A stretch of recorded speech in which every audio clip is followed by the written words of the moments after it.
Hello दोस्तों, कैसे हैं आप लोग। मैं अमित आनंद मिश्रा अपने channel physical science by am में आप लोगों का स्वागत करता हूं। हम लोगों ने प्रीवियस लेक्चर में इलेक्ट्रोस्टैटिक्स पढ़ा था, जिसमें हमने आवेश की बात की थी। आवेश मुख्य रूप से दो प्रकार के होते हैं, धन आवेश तथा ऋण आवेश। आवेश की प्रकृति कैसे थी, आवेश के द्वारा लगने वाले बल का परिमाण कितना था, कूलाम के नियम से हमने निकाला। F is equal to 1/4 pi epsilon naught Q1 Q2 बटे R स्क्वायर न्यूटन। ये आवेश के परिमाण को हमने बताया और कई चीजें हमने पढ़ी। वैद्युत क्षेत्र में एक परिवर्ती वैद्युत क्षेत्र से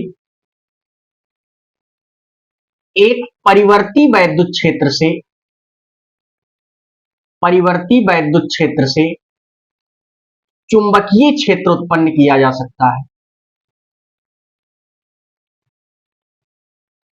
चुंबकीय क्षेत्र उत्पन्न किया जा सकता है।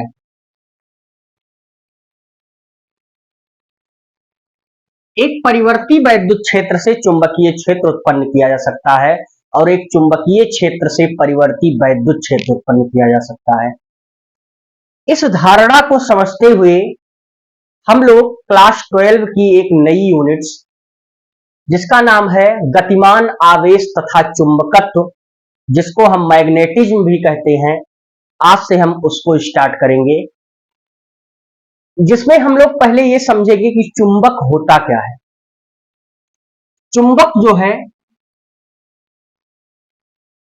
ये कृत्रिम चुंबक भी होते हैं और प्राकृतिक चुंबक भी होते हैं, लेकिन जो पहला चुंबक है वो एशिया माइनर के मैग्नेशिया नामक स्थान पर एक अयस्क प्राप्त हुआ था, जिसको मैग्नेटाइट कहते हैं। उसी को प्राकृतिक चुंबक माना गया, पहला चुंबक।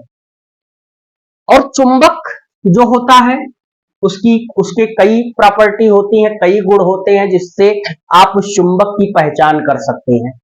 जैसे उसका पहला गुण है कि वो लौह पदार्थों को अपनी ओर आकर्षित करने का गुण रखता है। जो चुंबक है ये लौह पदार्थों को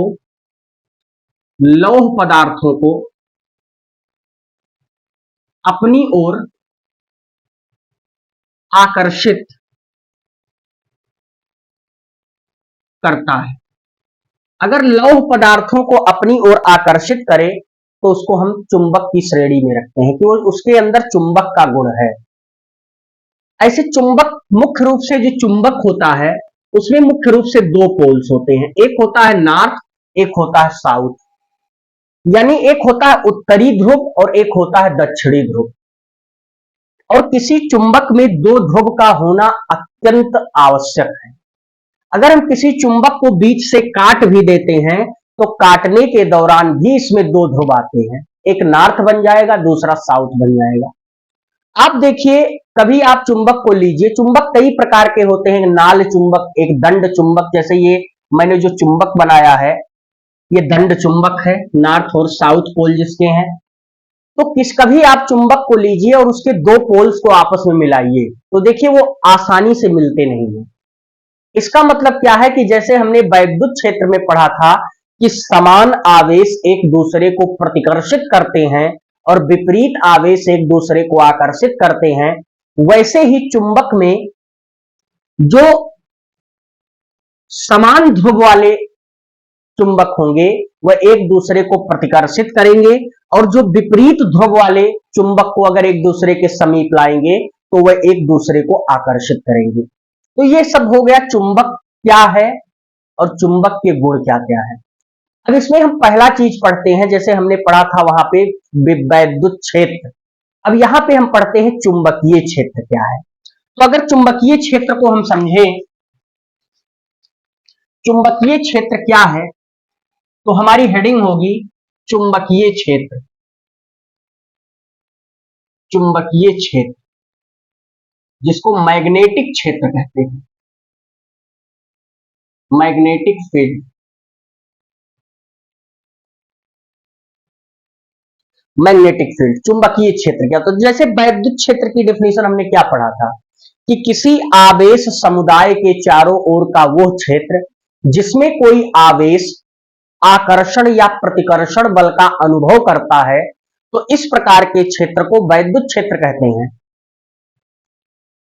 उसी प्रकार अगर हम चुंबकीय क्षेत्र में पढ़ें तो किसी चुंबक के चारों ओर का वो क्षेत्र, लिख भी रहे हैं आपके नोट्स के लिए, किसी चुंबक के चारों ओर का वो क्षेत्र, किसी चुंबक के चारों ओर का वो क्षेत्र जिसमें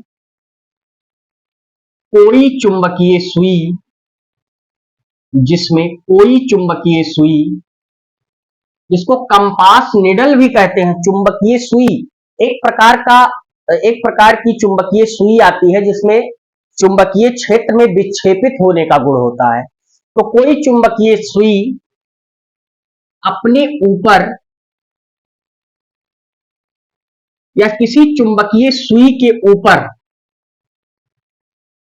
किसी चुंबक के चारों ओर का वो क्षेत्र जिसमें किसी चुंबकीय सुई की, जिसमें किसी, कोई नहीं, जिसमें किसी चुंबकीय सुई के ऊपर बल आघूर्ण आरोपित होता है तथा वो एक निश्चित दिशा में ठहर जाती है, उसे हम चुंबकीय क्षेत्र कहते हैं, चुंबकीय क्षेत्र कहते हैं। इसका मात्रक, इसे कैपिटल बी से प्रदर्शित करते हैं,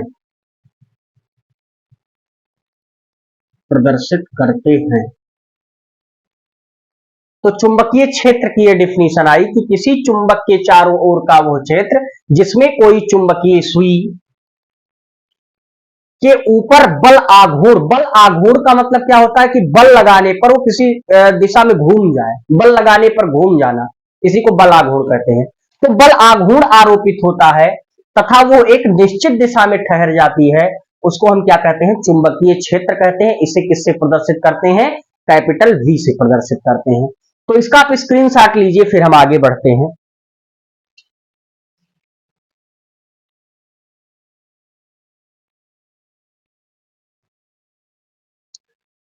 अब हम आगे पढ़ते हैं, इसमें चुंबकीय क्षेत्र की बात आ गई। अब चुंबकीय क्षेत्र के लिए तो हमने आपको बता दिया। अच्छा, चुंबकीय क्षेत्र में चुंबकीय जो बल रेखाएं होती हैं, जैसे वैद्युत बल रेखाएं कहां से जाती हैं, धन आवेश से निकलती है, ऋण आवेश की ओर समाप्त होती हैं। ऐसे जो चुंबकीय क्षेत्र है इसके दो पोल्स होते हैं, एक होता है नॉर्थ, यहां देखिए चुंबकीय क्षेत्र के दो पोल्स होते हैं, एक होता है नॉर्थ पोल, एक होता है साउथ पोल। तो चुंबकीय बल रेखाएं नॉर्थ से निकलती हैं, साउथ की तरफ जाती हैं, यानी उत्तरी ध्रुव से निकलती हैं, दक्षिणी ध्रुव में प्रवेश करती हैं, और चुंबक के भीतर दक्षिणी ध्रुव से निकलती है, उत्तरी ध्रुव की ओर जाती है। ये दोनों चीज आप याद रखिएगा कि चुंबकीय क्षेत्र की दिशा दक्षिणी ध्रुव की तरफ खींची गई स्पर्श रेखा की दिशा में होती है। जो चुंबकीय क्षेत्र की दिशा है वो दक्षिणी ध्रुव की ओर खींची गई स्पर्श रेखा की दिशा, तो देखिए स्पर्श रेखा यही तो है, दक्षिणी ध्रुव की ओर खींची गई, इसी के दिशा में चुंबकीय क्षेत्र की दिशा होती है। और चुंबकीय बल रेखाएं कहां से निकलती हैं, नॉर्थ पोल से निकलती हैं और साउथ पोल की ओर समाप्त जाती हैं, और चुंबकीय क्षेत्र के भीतर साउथ से नॉर्थ की तरफ जाती है।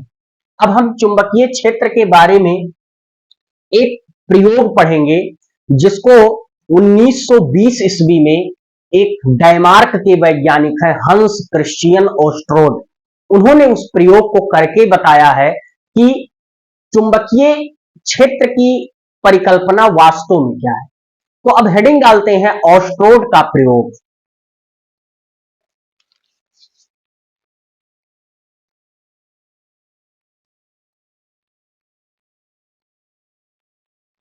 ओस्टर्ड का प्रयोग, देखिए ओस्ट्रोड जो थे ओस्टर्ड इनका नाम है, ओस्टर्ड।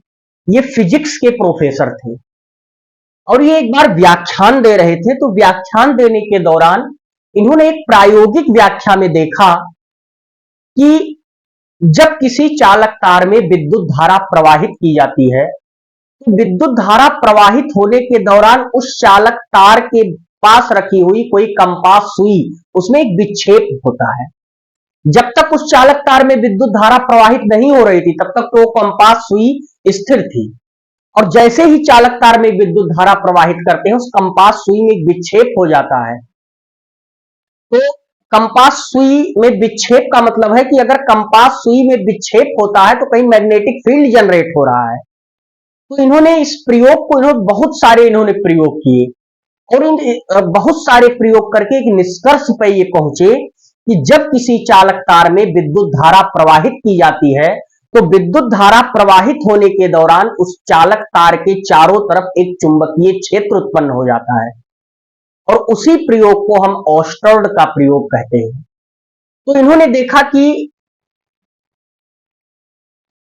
मान लेते हैं कि एक बैटरी है और यहां हमने एक चुंबकीय सुई बना दी, ऐसे मान लीजिए ये नॉर्थ है ये साउथ है, मान लेते हैं चुंबकीय सुई है। तो जब इसमें कोई विद्युत धारा प्रवाहित नहीं हो रही थी, देखिए अभी कोई विद्युत धारा प्रवाहित नहीं हो रही है, तो ये कंपास सुई ऐसे थी, और जब इसमें हम विद्युत धारा प्रवाहित करते हैं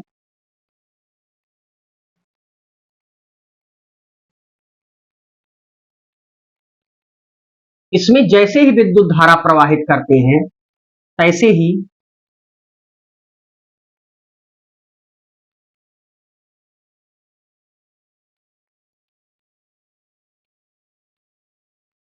इस कंपास सुई में एक विक्षेप उत्पन्न हो जाता है। अब आप देखिए इसमें कोई विद्युत धारा नहीं, या ऐसे लिख देते हैं जब विद्युत धारा प्रवाहित नहीं हो रही थी, जब विद्युत धारा प्रवाहित नहीं हो रही थी तो एक कंपास सुई ऐसे थी, और जैसे ही चालक में एक विद्युत धारा प्रवाहित होने लगी वैसे ही कंपास सुई थोड़ा सा इसमें क्या हुआ, विक्षेप, यानी लिखेंगे कंपास सुई में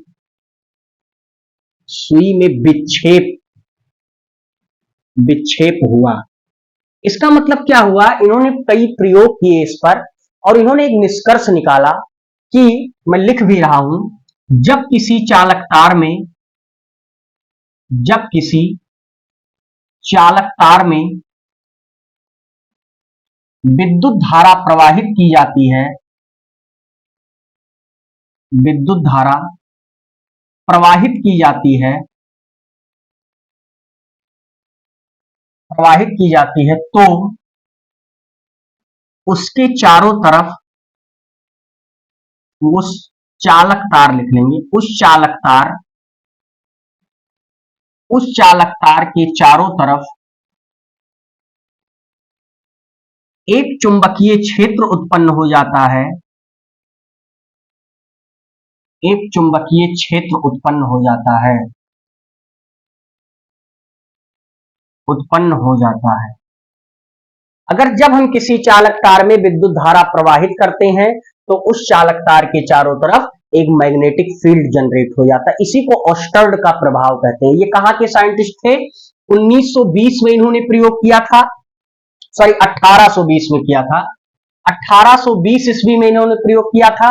ये डेनमार्क के वैज्ञानिक थे, इनका पूरा नाम था हंस क्रिश्चियन ओस्टर्ड, और इन्होंने ये बताया था कि जब किसी चालक तार में विद्युत धारा प्रवाहित की जाती है तो उसके चारों तरफ एक चुंबकीय क्षेत्र उत्पन्न हो जाता है।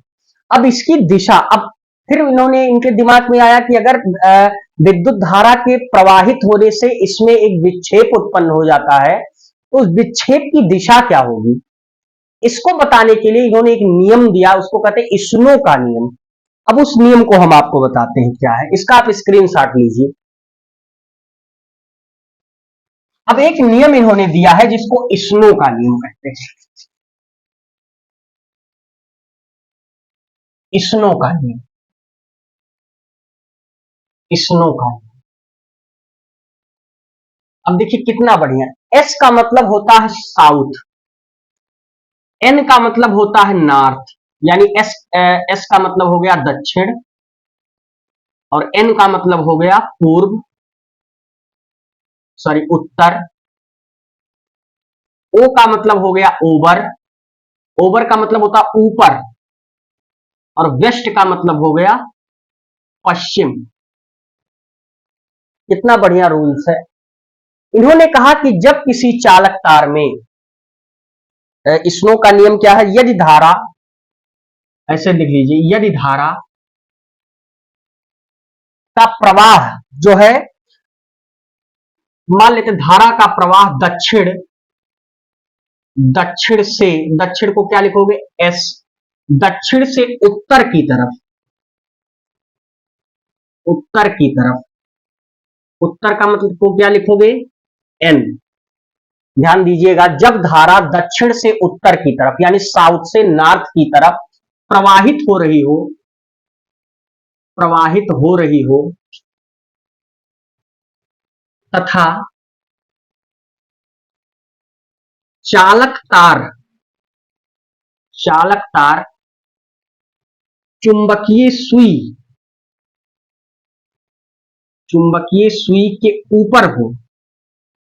ओवर का मतलब क्या होता है कि चुंबकीय सुई के ऊपर, जब आपका जो चुंबकीय चालक तार है वो चुंबकीय सुई के, ओवर का मतलब क्या हुआ ऊपर हो, तो चुंबकीय सुई, यह चालक तार चुंबकीय सुई के ऊपर हो तो चुंबकीय सुई का जो उत्तरी ध्रुव है, उत्तरी ध्रुव वो पश्चिम की तरफ, पश्चिम की तरफ विक्षेपित हो जाता है, विक्षेपित हो जाता है। यानी मान लीजिए कि ये आपका नॉर्थ साउथ ईस्ट वेस्ट ये आपका है, तो अगर हम मान लेते हैं कि किसी कोई चालक तार ऐसे है, कोई चालक तार ऐसे है, कंपास सुई यहां पे लगा दी गई ऐसे, और इस चालक तार के ऊपर विद्युत धारा आई ऐसे प्रवाहित हो रही है, तो विद्युत धारा प्रवाहित हो रही है। अब ये देखिए कहां से कहां तक विद्युत धारा प्रवाहित हो रही है, दक्षिण से उत्तर की ओर यानी साउथ से नॉर्थ की ओर ऐसे विद्युत धारा प्रवाहित हो रही है। तो जो कंपास सुई है अगर इसके ऊपर होगा, मतलब चालक तार कंपास सुई के ऊपर होगा, तो ये जो आपका ये वाला जो आपका है विद्युत धारा की जो दिशा, ये सुई की जो ये वाली दिशा है, अगर ये दिशा ऐसे है सुई की ऐसे, तो ये क्या होगी हल्का सा इस दिशा में हो जाएगी, किस दिशा में, इस दिशा में ऐसे टर्न हो जाएगी। इसी का जस्ट उल्टा, यदि विद्युत धारा नॉर्थ से साउथ की ओर प्रवाहित हो रही हो और चुंबकीय सुई ऊपर हो, तो हल्का सा किस दिशा में हो जाएगी, पूरब दिशा में। इसी का जस्ट उल्टा, हल्का सा किस दिशा में हो जाएगी, पूरब दिशा में हो जाएगी। तो इस प्रकार से हम स्नो के नियम को भी समझ सकते हैं कि किसी चालक तार में प्रवाहित होने वाली विद्युत धारा क्या की जो है दिशा कैसे बता सकते हैं। तो आप लोग इसका स्क्रीनशॉट लीजिए, फिर हम आगे बढ़ें।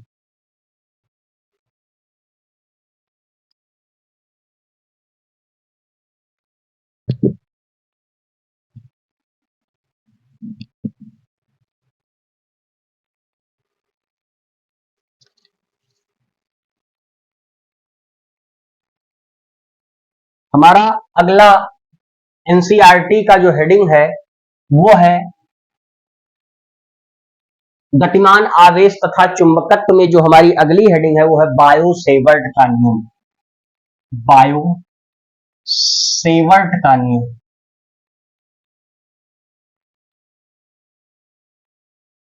Bio Savart rule.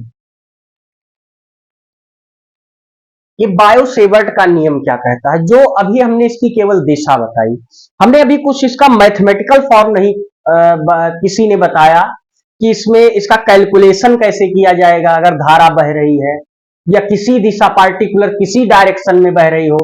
तो बायो और सेवर्ट दो भौतिक के वैज्ञानिक थे। इन्होंने इसका काफी रिसर्च करके प्रयोग करके इसका प्रायोगिक मान दिया, एक फार्मूलेशन दिया, एक मैथमेटिकल फार्मूला दिया जिसके द्वारा आप चुंबकीय क्षेत्र को निकाल सकते हो। इन्होंने कहा कि जब किसी चालक तार में मान लेते हैं विद्युत धारा आई प्रवाहित हो रही है, आई प्रवाहित हो रही है इस चालक तार में, और इस चालक तार की जो लंबाई है वो एल है, इस चालक तार की लंबाई एल है। तो ऑस्ट्रोड के नियम के अनुसार जब किसी चालक तार में विद्युत धारा प्रवाहित होती है तो इसके चारों तरफ एक मैग्नेटिक फील्ड जनरेट हो जाता है, उत्पन्न हो जाता है। और मान लेते हैं कि इस चालक तार, अब इस चुंबकीय क्षेत्र का जो मान कितना होता है उसको हम कैसे बताएंगे।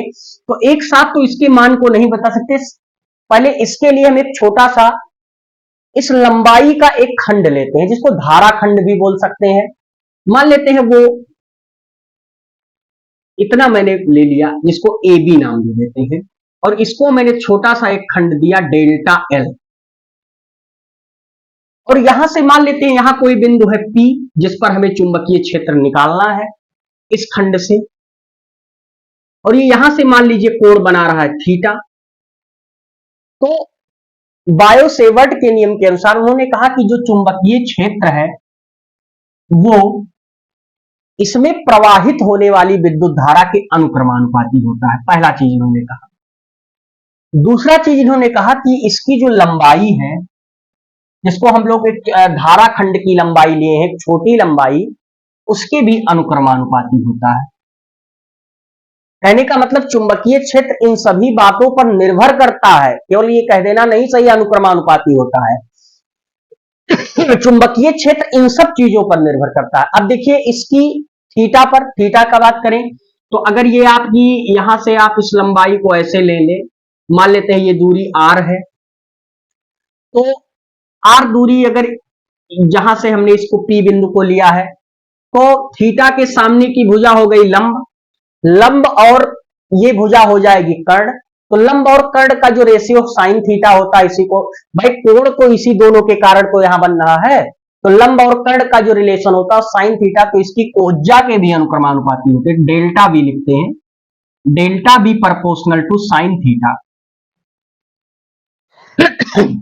और जो इनके बीच की जो प्रभावी दूरी है, लंबाई है, इसके वर्ग के ये व्युत क्रमानुपाती होती है। तो अगर इन चारों चीजों को हम एक साथ कहें तो क्या कह सकते हैं, समीकरण 1, 2, 3 व 4 से हम कह सकते हैं delta V is equal to I proportional to I delta L sine theta बटे आर स्क्वायर। ये आप कह सकते हैं, ऐसे इसको हम कह सकते हैं कि डेल्टा V बराबर आई डी एल साइन थीटा बटे आर स्क्वायर। अब अगर आप यहां ध्यान दीजिए कि अगर प्रोपोर्शनल साइन हटा दें तो एक कांस्टेंट आता है म्यू नॉट बटे 4 पाई, ये प्रयोगों द्वारा प्राप्त मान है आई डेल्टा एल साइन थीटा बटे आर स्क्वायर। और चुंबकीय क्षेत्र का मात्रक टेस्ला होता है, आगे भी हम मात्रकों की भी बात करेंगे इसका मात्रक टेस्ला। तो यही बायो सेवर्ट का नियम है। अब यहां अगर हम लिखें जहां म्यू नॉट बटे 4 पाई का जो मान होता है 10 की घात -7, तो अगर म्यू नॉट का मान निकालना चाहे तो क्या आ जाएगा, 4 पाई गुणे 10 की घात -7, ये हो जाएगा। और म्यू नॉट का मान अगर कैलकुलेट करना चाहो तो म्यू नॉट बराबर आ जाएगा 4 गुणे 3.14 गुणे 10 की घात -7, और म्यू नॉट बराबर आ जाएगा, म्यू नॉट का मान जो आपका आ जाएगा, इसका मात्रक हो जाएगा न्यूटन बटे एम्पियर स्क्वायर, न्यूटन बटे एम्पियर स्क्वायर।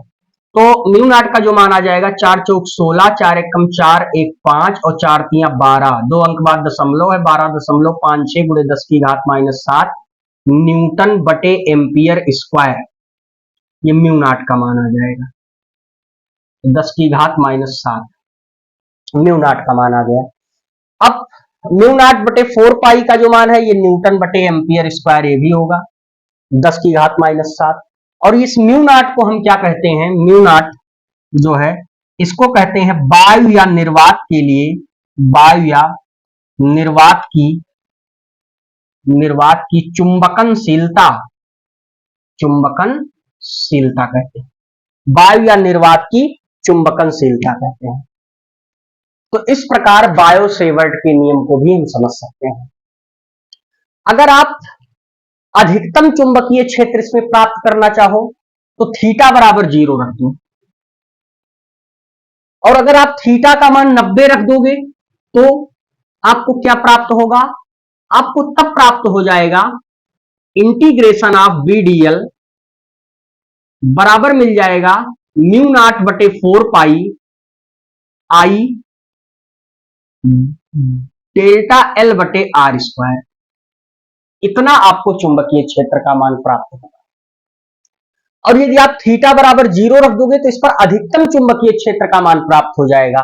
यानी थीटा का मान अगर 0 हो जाए और अगर थीटा बराबर 90 रखोगे तो इनके बीच का कोण 90 अंश हो जाएगा, इस पर इतना चुंबकीय क्षेत्र आएगा। अगर विशेष स्थिति में अगर 0 रख दें तो क्या मिलेगा, 0 साइन 0 का मान 0 होता है तो डेल्टा V का मान पूरा क्या हो जाएगा 0। इस स्थिति में चुंबकीय क्षेत्र का मान ज्यादा से ज्यादा चुंबकीय क्षेत्र आप प्राप्त कर सकते हैं।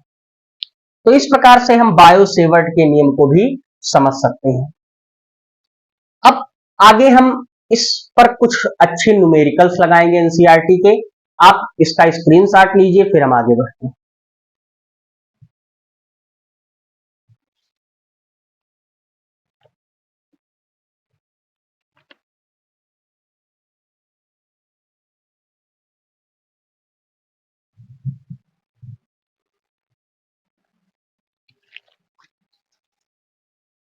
बायो सेवर्ट के नियम पर जो हमने सूत्र निकाला है वो सूत्र है B बराबर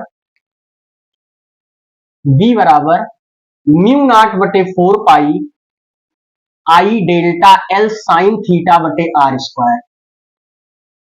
यही सूत्र हमने निकाला है। चुंबकीय क्षेत्र का मात्रक टेस्ला होता है, लिख सकते हैं ये सूत्र। अब इस पर कुछ न्यूमेरिकल्स हम लगाते हैं जिससे आपको और अच्छे से समझ में आएगा। तो हम पहला न्यूमेरिकल लेते हैं, हमारा न्यूमेरिकल 1 है, एक धाराखंड जिसकी लंबाई, एक धाराखंड जिसकी लंबाई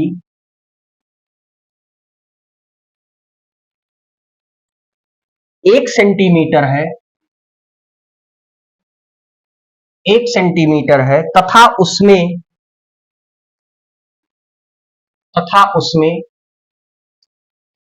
धारा 16 एम्पियर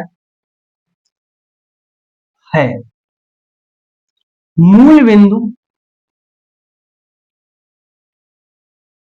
x अक्ष के अनुदिश, मूल बिंदु x अक्ष के अनुदिश रखा है। इसके कारण y अक्ष पर मूल बिंदु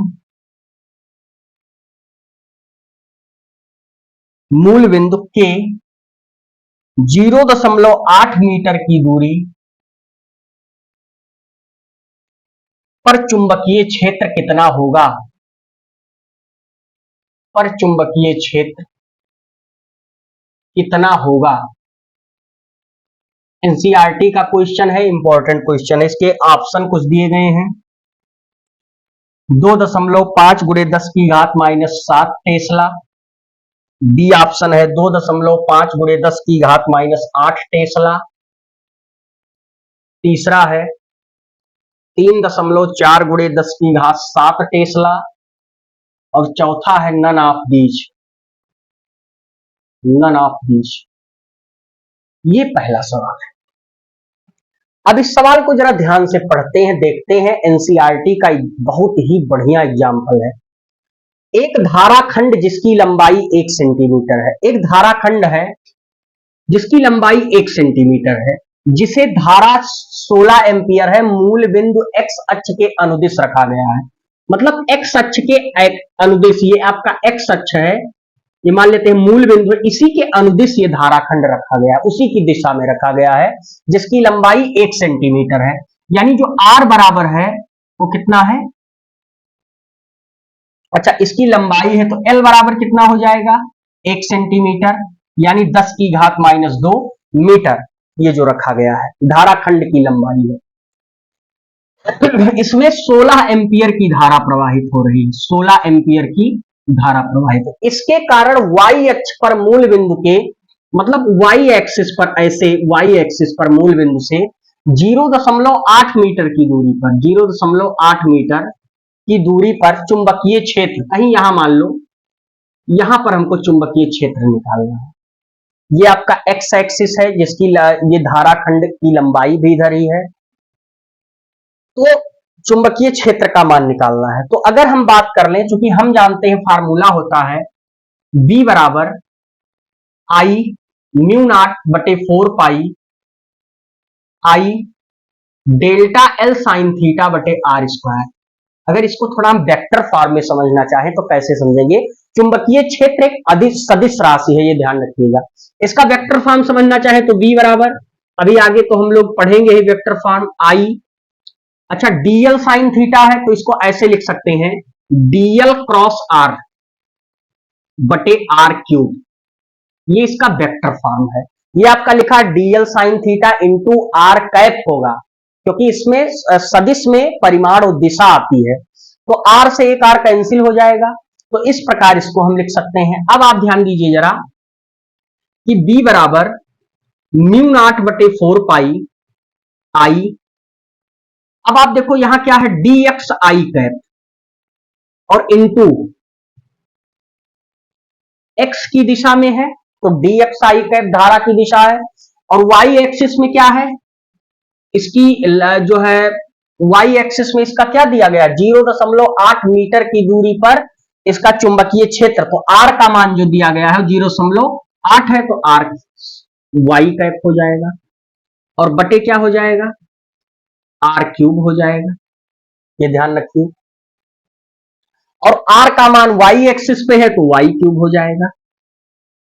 अब जरा अगर यहां पे थोड़ा सा ध्यान दें तो चूंकि हम जानते हैं कि I cap cross j cap बराबर होता है, यहां r इंटू जे कैप होगा, j कैप बराबर होता है k कैप।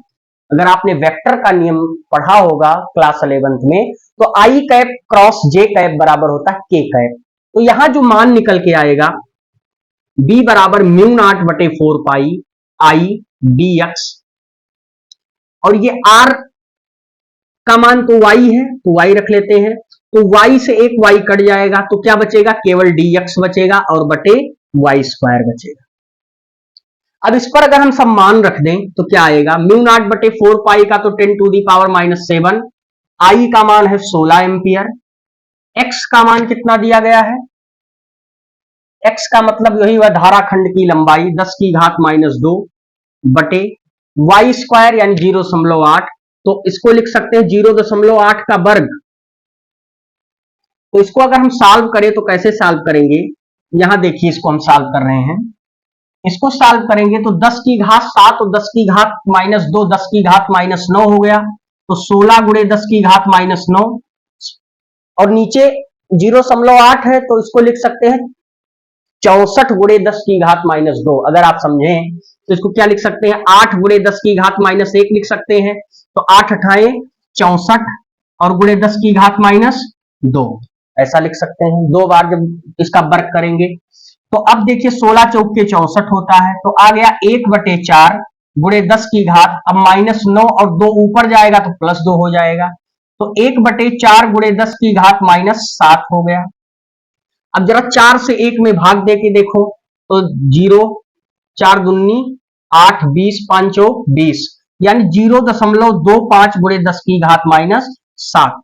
अब जब दशमलव को इधर बढ़ाते हैं तो क्या आ जाएगा, 2.5 गुणे 10 की घात -8 टेस्ला। चुंबकीय क्षेत्र का मात्रक क्या होता है, टेस्ला। तो बी का जो मात्रक आ गया वो आ गया 2.5 गुणे 10 की घात -8 टेस्ला। देखिए किसी में आ रहा है 2.5 गुणे 10 की घात माइनस 8 टेस्ला, सेकंड ऑप्शन में आ रहा है। तो इस प्रकार से हम जो है इसके चुंबकीय क्षेत्र में जो सवाल इनके हैं हम लोग समझ सकते हैं। इसका स्क्रीनशॉट लीजिए, एक सवाल और लेते हैं।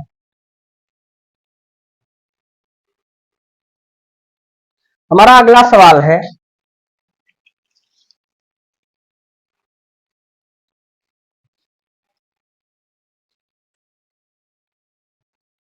दूसरा क्वेश्चन हमारा है न्यूमेरिकल का, कोई विद्युत धारा अवयव, कोई विद्युत धारा,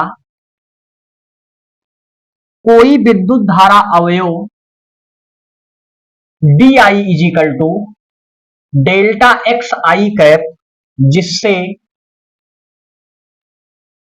एक उच्च धारा, जिससे एक उच्च धारा I is equal to 10 ampere प्रवाहित हो रही है, प्रवाहित हो रही है, मूल बिंदु पर स्थित है, मूल बिंदु पर स्थित है, वाई अक्ष पर,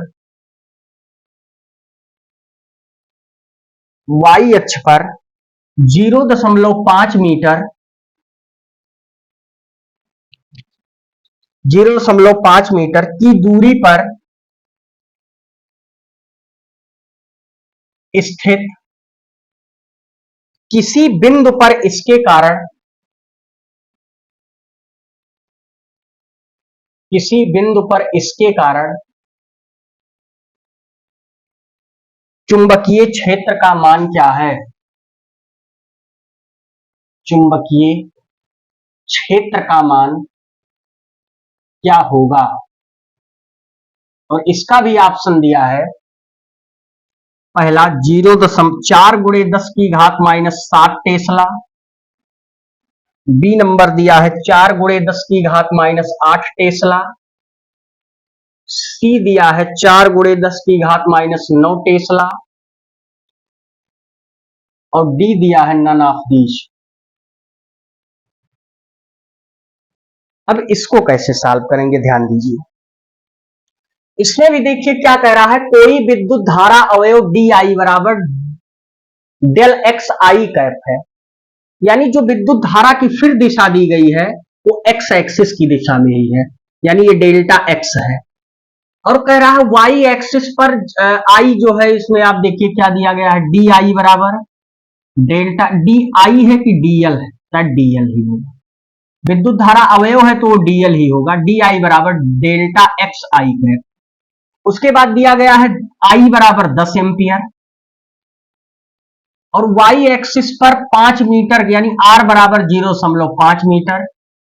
चुंबकीय क्षेत्र बी पूछ रहा है आपसे, कितना आसान सा सवाल है। तो बी क्या होता है, 10 की घात, वाई एक्सिस पे भी आप देख लीजिए इसके कारण, या डेल्टा एक्स से यही देखिए वाई एक्सिस पर, यहां कोई बिंदु पी है वाई एक्सिस पर जिसकी दूरी दी गई है 0.5। अब तो ये डायरेक्ट पूछ रहा है, इसको आप डायरेक्ट सॉल्व कर सकते हैं। 0.7 गुणे इसका मान कितना है, I D L, delta L, I का मान है 10 हो गया, डेल्टा एल का मान कितना है,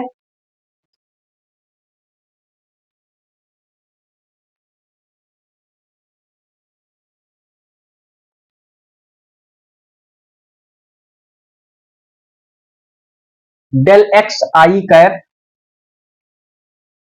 और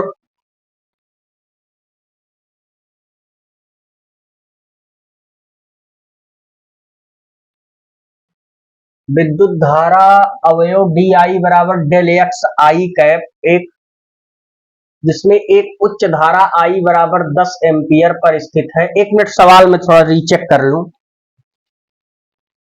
इसमें डेल्टा एक्स का जो मान दिया गया है, एक मिनट देख लीजिएगा, वो दिया है 1 सेंटीमीटर। सवाल में दिया है नीचे डेल्टा एक्स का मान 1 सेंटीमीटर है, तो डेल्टा एक्स का मान जो है वो 1 सेंटीमीटर, 1 सेंटीमीटर का मतलब 10 की घात माइनस 2 मीटर। तो अगर मैं b का कैलकुलेशन यहां से करूं तो क्या क्या आ जाएगा, 10 की घात -7 गुणे i का मान है 10 और i dl, डेल्टा एल का मान कितना हो जाएगा, डेल्टा एल का मान दिया गया है वो धाराखंड के बीच की दूरी dx डेल्टा एल 10 की घात -2, ये आपका हो गया डेल्टा x का मान साइन थीटा। अब थीटा का मान कैसे निकालेंगे, विद्युत धारा y एक्सिस पर स्थित, तो देखिए y और x एक्सिस में 90 अंश का, तो साइन 90 हो जाएगा। आर स्क्वायर, आर का मान कितना 0.5, तो 0.5 गुणे 0.5 सॉल्व कर लीजिए, b बराबर, तो आपका आ जाएगा 10 की घात 9, यही देख लीजिए 10 की घात 9 हो गया, और 9 में से 1 घटा दीजिए तो 10 की घात -8 ऊपर बचा, और ये आपका कितना हो गया, 25 गुणे 10 की घात -2, तो ये टेस्ला, तो ये ऊपर जाएगा कितना हो जाएगा 1/25 गुणे 10 की घात -8 और +2, 8 में से 2 गए 6, तो ये हो जाएगा 1/25 गुणे 10 की घात -6 टेस्ला। तो इसको सॉल्व करो तो 25 भागा 1 कर लो तो कितना आ जाएगा 0.0, तो 25 चौका 100, 0.04 गुणे 10 की घात -6 टेस्ला। दशमलव को हटा दो तो 4 गुणे 10 की घात -8 टेस्ला, ये आपका बी का मान आ जाएगा, 4 गुणे 10 की घात -8 टेस्ला, यानी पहला ऑप्शन सही है, ये आप ध्यान दीजिए। तो ये भी सवाल आपको समझ में आया होगा। तो इस प्रकार से आज हमने बायोसेवर्ट का रूल्स पढ़ा और उस पर कुछ न्यूमेरिकल्स लगाए। नेक्स्ट क्लास में, नेक्स्ट वीडियो में हम लोग इससे आगे और पढ़ेंगे। यदि आपको कुछ चीज समझ में नहीं आई हो तो कमेंट बॉक्स में कमेंट जरूर करें, अगले लेक्चर में उसका समाधान किया जाएगा। तो आज के लिए इतना ही, गुड बाय।